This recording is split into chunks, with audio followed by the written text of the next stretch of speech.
All right, so I'm live, I'm streaming now, I'm recording now, I'm testing some stuff. I'm streaming now. I'm recording now. Why it still says need to update this. Oh, category. Server security. Wish they would add stuff other than the games to Twitch. The games to Twitch.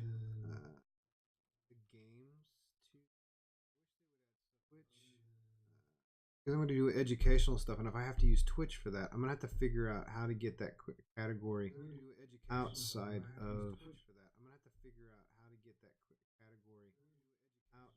I'm not real sure, so I'll keep playing with it. Right now, I don't have a category listed. I don't know that I have to.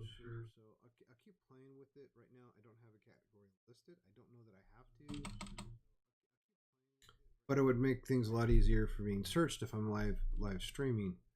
Maybe I can go with analysis. And let me turn off the sound. So let me explain what's been going on, and then we can go from there. I got my Yeti set up. I'm trying to get a YouTube channel all set up. However, the problem with that is when I use YouTube Live, which I applied for yesterday, got it all set up today, and I have it working. I've done it with 1080p, I've done it with 720p. I've messed with the bit rates per their suggestion. If you do 1080p, which is at 60 frames per second, it's roughly somewhere between 4,500 and 9,000 bit rates. My internet connectivity is pretty freaking pimp. It's fiber to the house, so it's not a problem. If I'm wireless, I'm running the segment here. I think it's 350 by 300. If I'm on the network, my speeds in KB and kilobits is roughly, I think it was just around 800. So I'm not too concerned really for this box. Has horsepower to it and everything. Gaming box. With that connection, even wireless or thing should be just fine.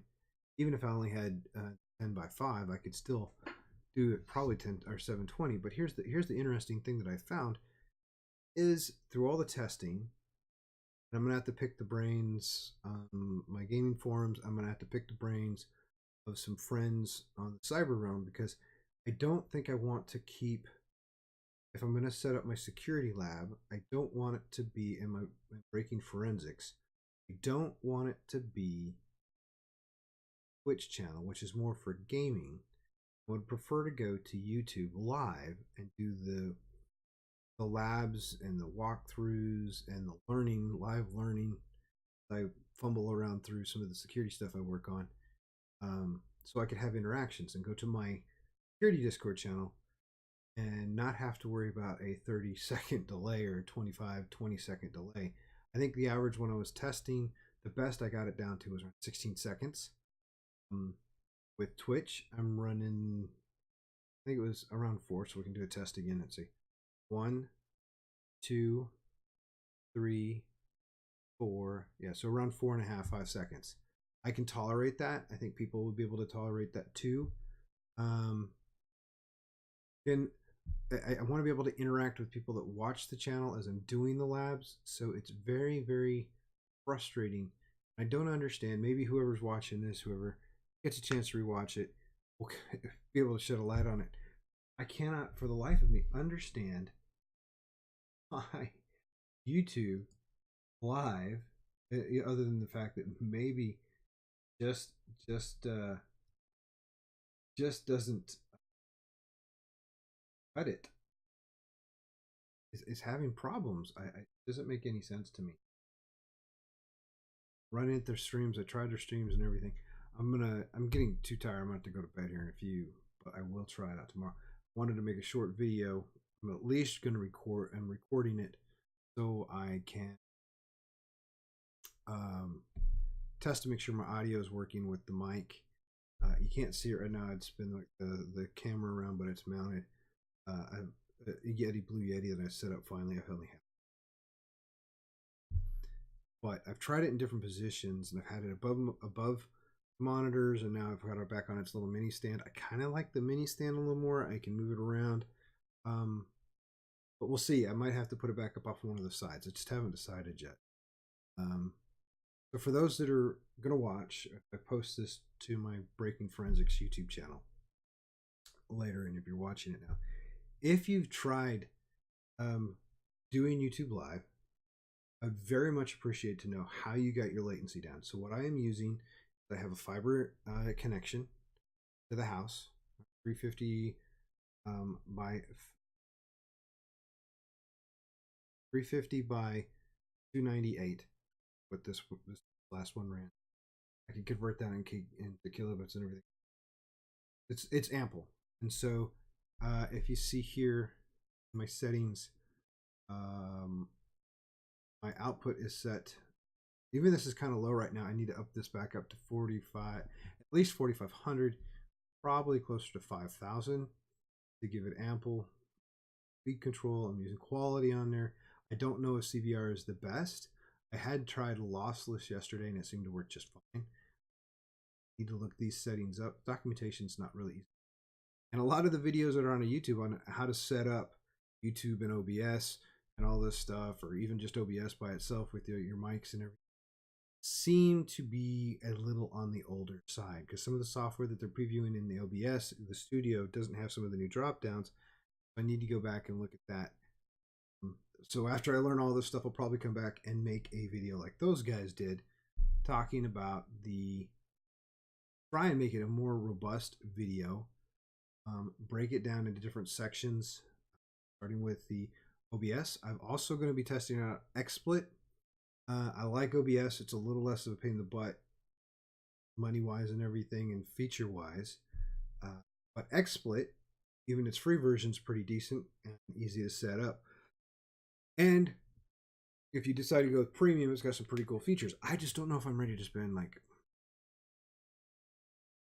I think the lifetime right now is $199. This is something I'm trying to learn and trying to figure out, so I don't really want to pay that yet. So that's the first part, is trying to figure out which streaming software I'm going to use and which streaming platform. Right now I'm torn between OBS, Studio, and XSplit.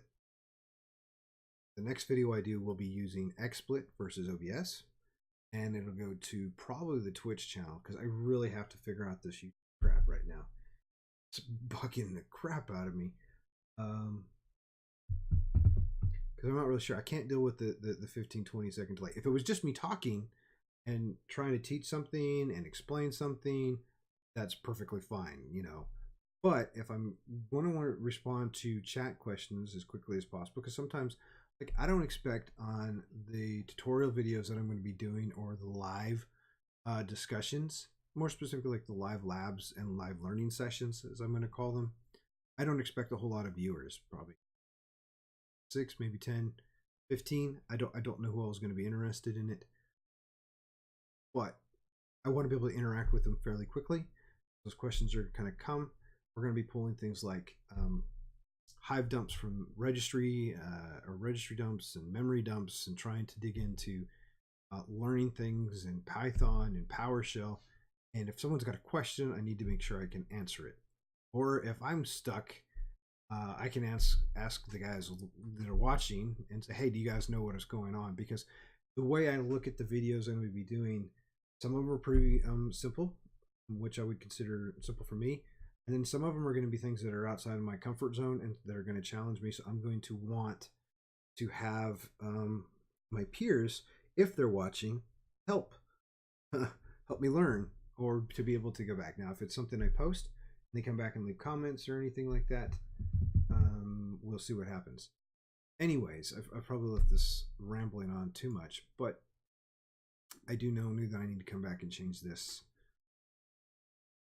I think I had it before. We're going to see how this quality of the video turns out. I'm going to upload this one to YouTube. Do not remember format I'm outputting.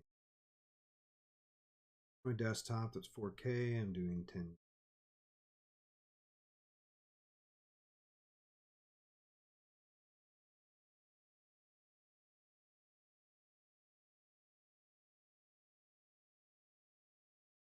We're going to save to MP4. I think I told it.